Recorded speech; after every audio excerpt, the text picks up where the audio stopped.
Hello, buddy. Welcome back to Tin Man's Core Channel. I'm your host, Jeffrey Tin Man Taylor, and today I'm finishing off my Midnight Tales marathon for you guys. And the first video I'm reacting to today is called Six Most Disturbing True Night Drive Horror Stories.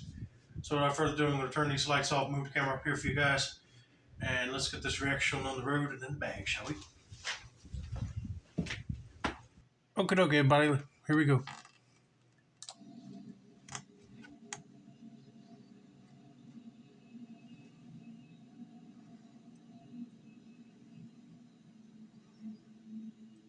I grew up in a really small town where everything was like 10 minutes apart. Okay. Max. It made life simple. Same grocery store, same back roads, and barely any traffic. But when I moved to Houston a couple years ago, the whole driving situation hit different. The roads are all over the place, and what used to be a short drive now takes at least 20 or 30 minutes. Yeah, that's what happens when you move away from a nice, quiet country town to an area that's more active in like city limits. A lot of hustling and bustling and people getting stuck in traffic. Those are the type of areas I do not want to live in. That's for sure. Especially when you travel to like touristy cities, it always gets hectic. Sometimes even longer if you hit construction or traffic. It's like every outing becomes a mini road trip. That weekend, my best friend Danica, and yeah, her name's pronounced Danica, not the way most people read it, invited me out.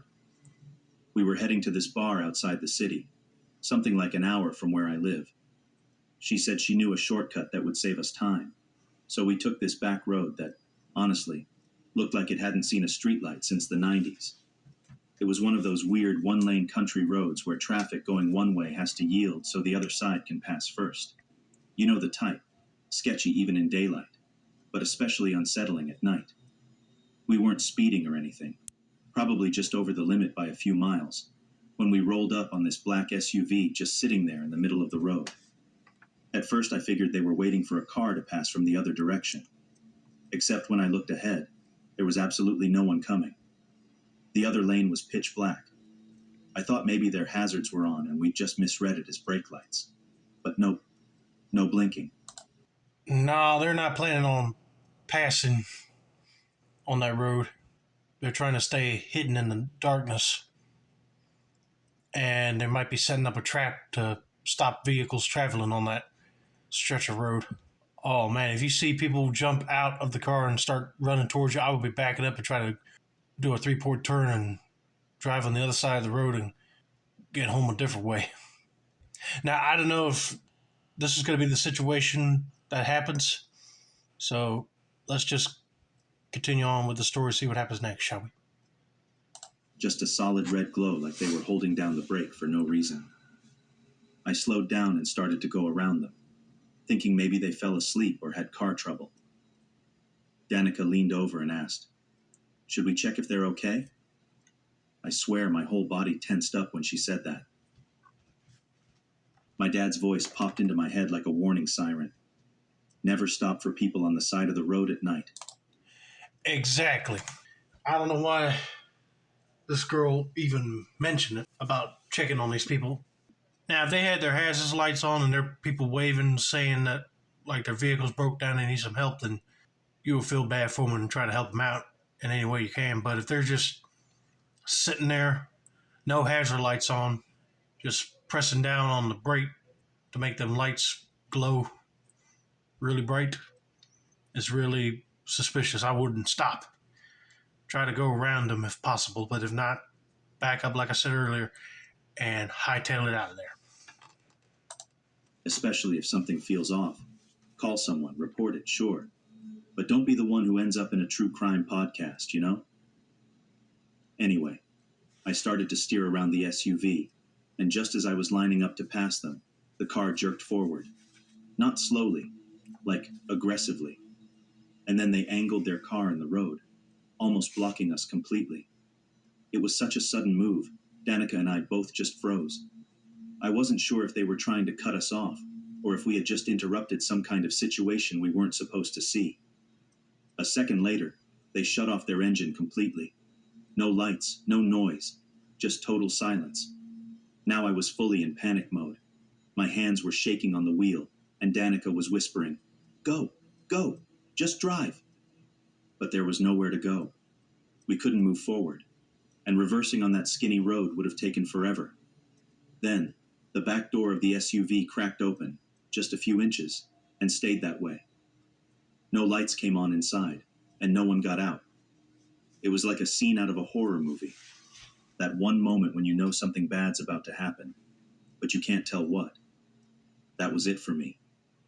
I slammed the car into reverse and started backing up, trying to stay straight even though it was pitch black, and the road barely had shoulders. I swerved a few times and had to keep correcting, all while expecting that SUV to come flying after us any second. Danica kept glancing behind us and saying no one was following, but it didn't stop us from imagining those headlights popping up in the mirror. After what felt like the longest drive of my life, we finally reached a fork in the road. It wasn't much better. Kind of a rundown part of town with this sketchy gas station to the left that looked abandoned. Just as we turned to head back toward her place, this pack of motorbikes, like 6 or 7 of them, zoomed past us going full speed in the direction we'd just come from. No helmets, just guys with bandanas covering their faces, and they didn't look like your average weekend riders. The last one in the group had a girl on the back, and as they passed us, she raised her hand and waved. Only it wasn't just a wave. She was holding something small and black that honestly looked like one of those mini machine guns from Call of Duty. I'm not a gun expert, but it definitely didn't look like a toy. Okay, you need to just focus on getting out of that area altogether because that seems like it's crime and gang infested. There may have been some thugs in that black SUV and they were just thinking about getting out to confront you guys, but then when you backed up, they decided not to follow you. But that's kind of sketchy when there's a bunch of bikers just passing you, going in the direction that you just came from. They might have been waiting for them group of bikers to show up. Who knows what the situation is. But if you see the lady waving what looks to be like a black gun in her hand, I'll tell you right there just to floor it before she decides to point that thing at you and shoot it. We didn't say a word for a few minutes, just stared at each other like, did that actually just happen?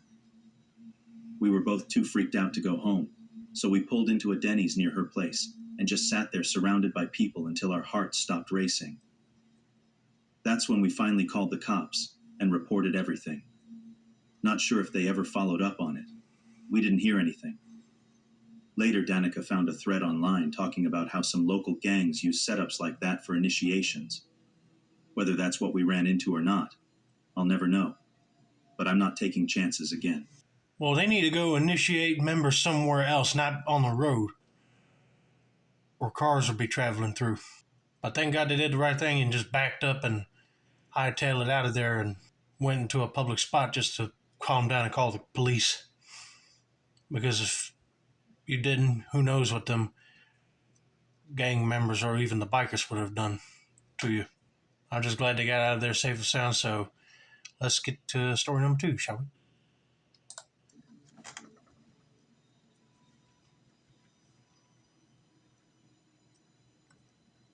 So last summer I made a pretty big move. I left Seattle and relocated to the DC area for a new job. Oh, wow. The company actually paid to ship my stuff, including my car, which was amazing. Yeah, that does sound amazing. Working for a company that will pay you to ship all your stuff is a one-time offer you cannot pass up. Well, let's just see what happens next, shall we? But I figured, hey, why not take a little cross-country road trip while I had the chance? I had a good friend who was also down for the adventure, and since we're both in our early 30s and love a good road trip, we planned it all out. We mapped out where we'd stop, gave ourselves some wiggle room for detours, and figured we'd drive about 12 hours a day, enough to make progress but still enjoy the trip. Our second day on the road was supposed to be the scenic one. We were aiming to pass through Butte and Bozeman, then hit some viewpoints in the Rockies before making it to Dickinson, North Dakota, where we booked a hotel. Everything was going fine until the sun started setting, and we realized just how far Dickinson actually was.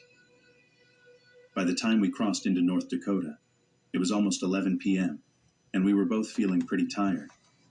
We stopped in a tiny town called Beach to get gas. It was one of the only places open that late, and there were a lot of truckers pulled off the highway. I can relate to this because every time we travel somewhere, me and my folks, they're always doing the driving, but it's always kind of scary when I take a nap and it gets dark outside that you don't know if some animal will just jump across the road or you can't see somebody passing you sometimes. And then I'll be like, where are we at now? Because really, a long trip can really jet lag you. I remember pulling into the gas station and instantly feeling a little on edge. It wasn't anything obvious, just that quiet sense of, we don't really belong here right now. My friend ran inside to use the restroom while I started pumping gas, and I noticed this car parked near the entrance. There was a guy sitting inside, smoking. I could see the cigarette glow every time he took a drag. He had these glasses that caught the light just enough that I could tell he was watching me. I tried not to stare, but I also couldn't bring myself to look away for too long. As soon as my friend came back out, we were back in the car and heading down the highway again. I didn't say much, but I was definitely driving faster than usual, like pushing 90, just wanting to put some distance between us and that town. This part of North Dakota, it's basically empty. No lights, barely any signs, just total darkness. About 15 minutes into the drive, my friend suddenly goes, "That car behind us, has it been there the whole time?"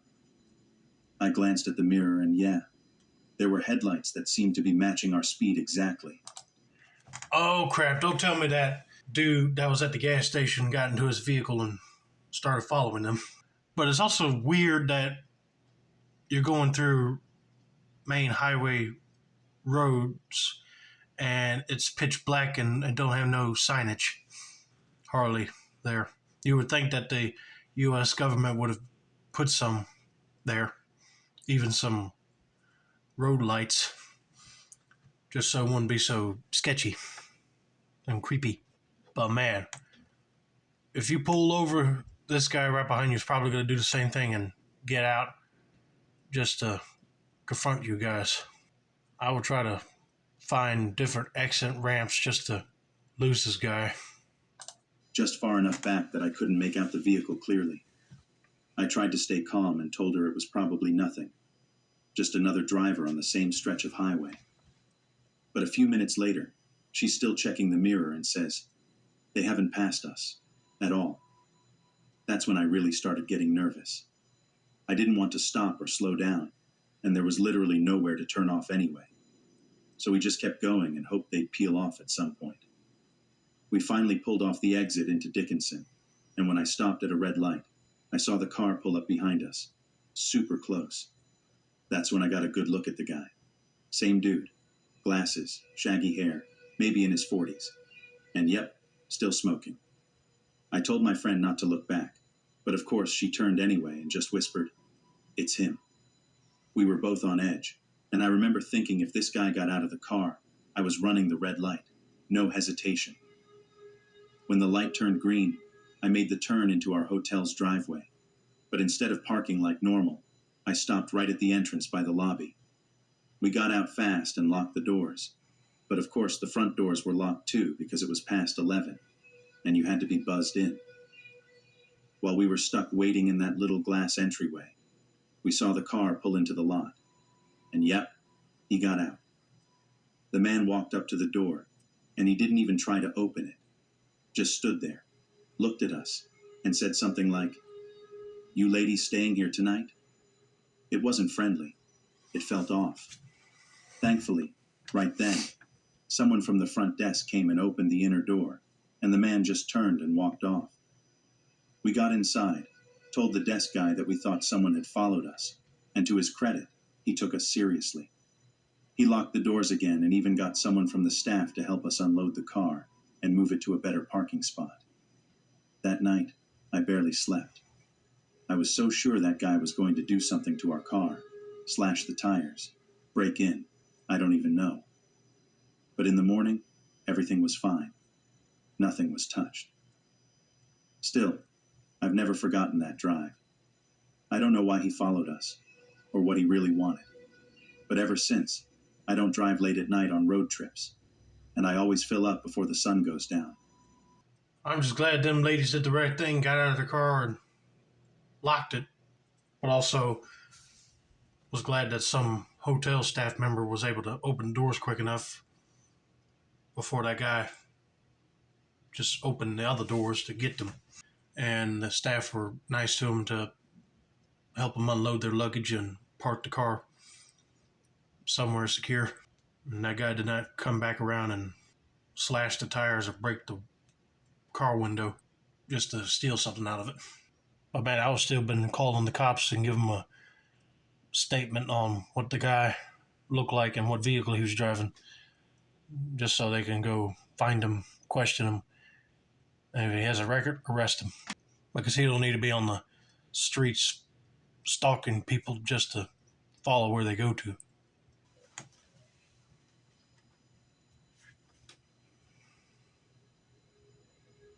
If you've ever spent time up north in the UK, especially in the rougher areas, you'll probably get the vibe I'm about to describe.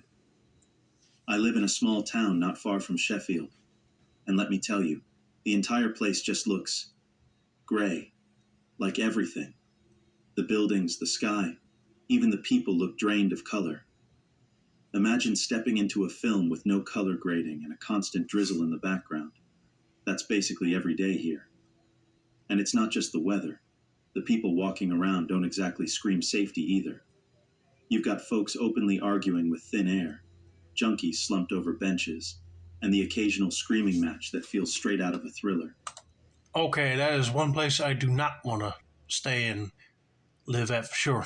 I'll just go there just to visit the sites and then pack up my stuff and go, because it don't seem like a cheerful place to be at all. I wonder what made that place so grim. I don't know, but that is just crazy to hear that there's a town like this in the world. Some days it feels like I'm living on the set of Shutter Island. No lie. Anyway, this happened last December. It was one of those freezing nights where your breath fogs up the windshield even with the heat on. Me and a few mates were out driving around, just killing time, you know. And someone suggested we head over to the outlet center nearby. The shops were shut, but the car park there is massive and always deserted at night, perfect for just hanging out or messing around with the car. I just bought a new ride and the lads wanted to take it for a spin, see what it felt like behind the wheel. We pulled into the far end of the car park, parked up, and I turned off the engine, which also killed the lights. That's when things got weird. Just as I was about to swap seats with my mate, another car slowly creeps into the parking lot. At first, we didn't think much of it. Figured maybe someone was lost or turning around. But I stayed in the driver's seat just in case. I turned the ignition back on, and the headlights automatically flicked on. The moment they did, that other car suddenly spun around and sped straight toward us. It was aggressive, like way too fast for a casual mistake. I barely had time to react before it screeched to a halt about 3 feet in front of us, main beams blasting straight into our windscreen. The mood shifted instantly. All 5 of us were just sitting there, quiet, trying to figure out what was going on.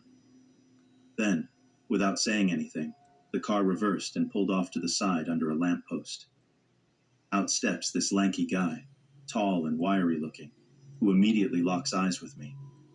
He stares for a moment, takes in that my car is packed with 5 lads, and then, without a word, hops back into his vehicle and speeds off. It was weird, like he was about to do something but changed his mind last second. We were all just staring at each other like, did that really just happen? So I start slowly pulling out, trying not to rev too loud since my exhaust pops like a firework. As we turned a corner toward the exit, that's when we saw them. At the far end of the car park, near a closed-off area, was a van, and a 4x4 with their back doors wide open. The same car from earlier was parked right alongside. About 5 or 6 figures were moving around between the vehicles, passing what looked like small black bricks between them. The lighting wasn't great, but under the streetlights, we could make out 2 guys standing nearby, one holding what looked like a baseball bat, and the other had something long and sharp. You could actually see the metal glinting. As if that wasn't enough, the guy from earlier spotted us again. This time, he picked up a massive metal bar or pipe, pointed in our direction, and shouted something. We couldn't hear what, but it wasn't friendly. 2 of the others dropped what they were doing and bolted into a car like they were ready to follow us. At that point, I slammed my foot down and just floored it. We flew through the parking lot, swerving around the security gate, narrowly missing a Land Rover that was just pulling in. If we'd been a few seconds slower, that thing would have blocked us in completely. It all happened in the space of maybe 30 seconds, but it felt like forever. Once we got back into town, we couldn't stop replaying it. We're pretty sure we interrupted some kind of deal or handoff, probably drugs, considering the setup. And the way they reacted? It felt like if we'd stuck around even a little longer, we might not have gotten out without things turning violent. Safe to say, I haven't been back to that car park at night since. Not worth the risk. Not around here. Yeah, I don't know why criminals would even bother parking in parking garage to try to do a deal. They think that it's going to be hardly nobody there. Well, think again. There may still be more people rolling up in their vehicles just to park. But yeah, if they see you there and you didn't get out of the car, they'll probably be waiting for you to jump and attack you because you interrupted what they were doing. So thank God that driver did the right thing and just hit the pedal to the metal and floored it out of there, and them guys did not even bother following them, because that will be the moment to call 911 and get them to show up to that parking garage quick before them guys got out of there themselves. But thankfully they got out of there unharmed and arrived back at their home safe and sound.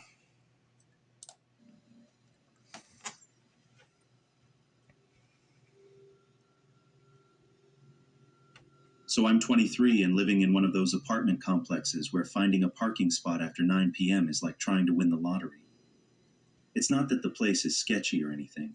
In fact, it's a quiet little spot tucked into the suburbs, not even a minute away from the local police station. Because of that, I've always felt pretty safe walking from my car to my building. You see, that's the thing. Some apartment buildings are secured, but I wouldn't want to move in one because you never know if a drug deal is about to happen in the room next door or outside of the place. Or you might have some people breaking in to steal stuff, or even a murder might happen there. You just don't know what would happen in places like this. Even when I roll in late after work or hanging out with friends. But last night, that walk got real creepy, real fast. It was just after midnight when I pulled into the lot, and, as expected, all the spots close to my building were taken. No big deal. I've gotten used to parking farther out when I get in late. I spotted a few open spaces over near the center of the lot, right by the garages and our mailroom. And that's another thing, too. I'll be mad if all the closest spaces to the apartment building would be blocked by other cars. And we had situations like that before every time we stopped at hotels when we travel. Sometimes the closest parking spot near the elevator or the stairway to our room is already full, so we always have to park in one of the other empty lots further away. But anyway, let's continue with this person's story and see what happens next. As I was heading over there, I noticed another car pulling into a spot just across from where I planned to park. Nothing weird, just another night owl coming home late, right? I parked, and the other car had already turned off its lights, but the driver hadn't gotten out yet. I kind of just sat in my car for a minute, scrolling on my phone, not in a rush to hop out. Honestly, I was just waiting for the guy to get out and walk away before I had to pass in front of his car. It's not that I'm paranoid or anything. I just prefer not to walk near strangers in the dark when I can help it. Eventually, the guy does step out, and he starts walking toward the back of his car. Looked like he was heading toward the buildings behind mine. Cool. I figured he lived back there, or maybe was grabbing his mail. But then he just stops, like halfway through his walk, and I could swear he was staring straight at my windshield. I mean, it was dark, and maybe I was imagining it, but it felt like he saw me, like really saw me. Then, without warning, he starts speed walking right at my car. Not down the driving lane, not toward the sidewalk, but directly toward my driver's side door. At that point, my heart basically did a backflip. I kept waiting for him to turn, like maybe he just looked like he was coming at me and was actually heading to the mailroom. But nope, he kept that same beeline straight toward me. I immediately checked my locks.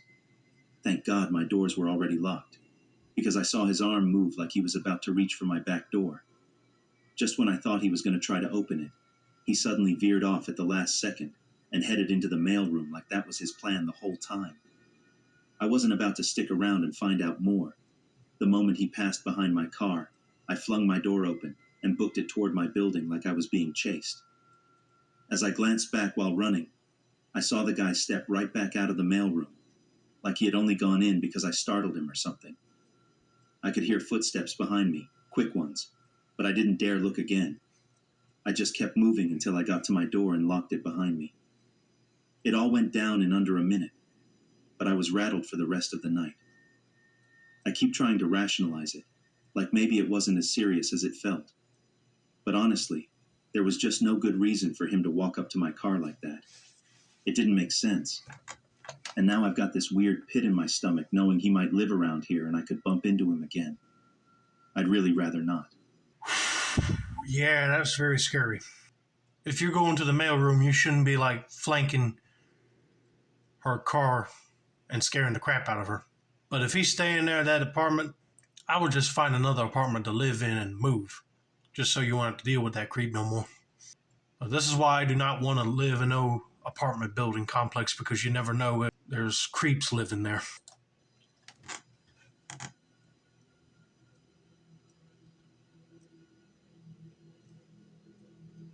This happened a few months back, not long after I moved from a super busy area near Los Angeles to this tiny rural town in Oregon.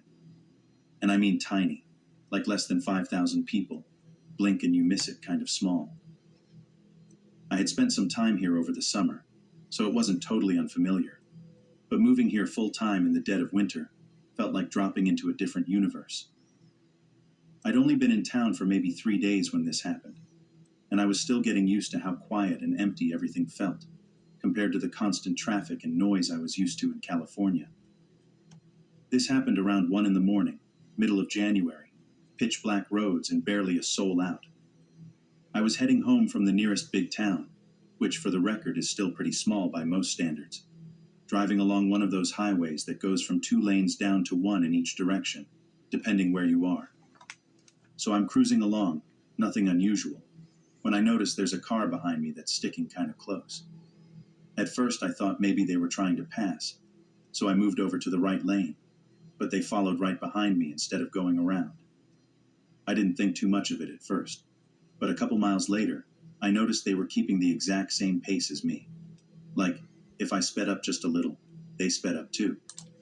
Okay, at that moment, I would be pulling out my phone, calling the police, let them know what road I'm traveling on, and see if they can get a cop car to get up right behind the person that's tailing me, because I wouldn't be dealing with that crap.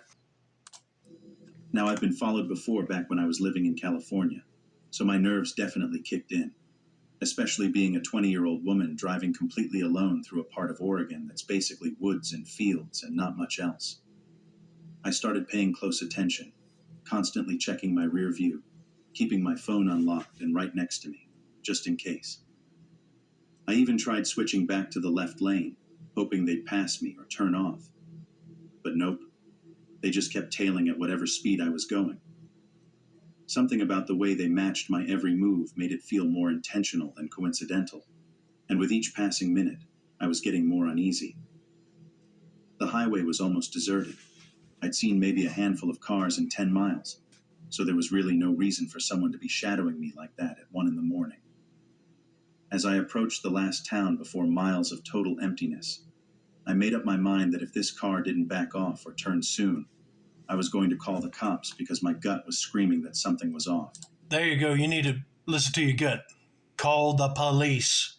Because if they just keep following you all the way to where you live at, they're going to know which house you're in and probably break into your car or your house and steal something. Or kidnap you. You just don't know. Right before I reached the exit, they suddenly slowed down, and then out of nowhere, they gunned it and started speeding up toward me, driving between the two lanes like some kind of maniac. My heart practically jumped into my throat. I grabbed my phone, ready to hit call, when suddenly their lights started flashing, red and blue. Yep, turns out it was a cop the whole time. I pulled off at the exit, flipped on my blinker, and parked with my dome light on, windows down, absolutely terrified and confused. When the officer came up, he said he pulled me over because I had been swerving a bit, and they suspected I might be under the influence. I pretty much unloaded everything on him. Told him I wasn't drinking, that I'd just moved to the area 3 days ago, that I'd been followed before, and that when I saw a car speeding at me in the middle of nowhere with no clear markings, I panicked. I explained that I was watching his every move and trying to stay aware, and if I swerved, it was because I was terrified and trying to make sure I wasn't about to get attacked.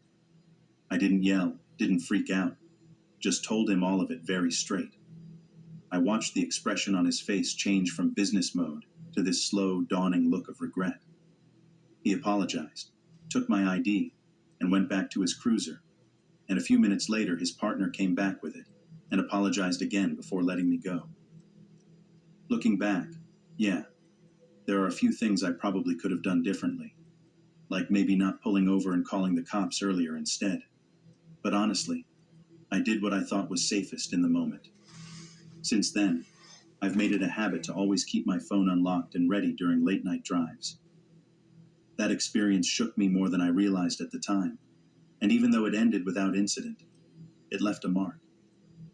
I don't think I'll ever feel quite the same driving alone at night again. Really? It happened to be a cop car all along. Well, they should have made their presence known early on just so she wouldn't be so terrified and start to swerve on the road. But thankfully they understand and gave her like an apology and gave her license back and go. But I mean, it's hard to sometimes see a cop at night until they turn on their lights. But thank God it won't no criminal that was following her.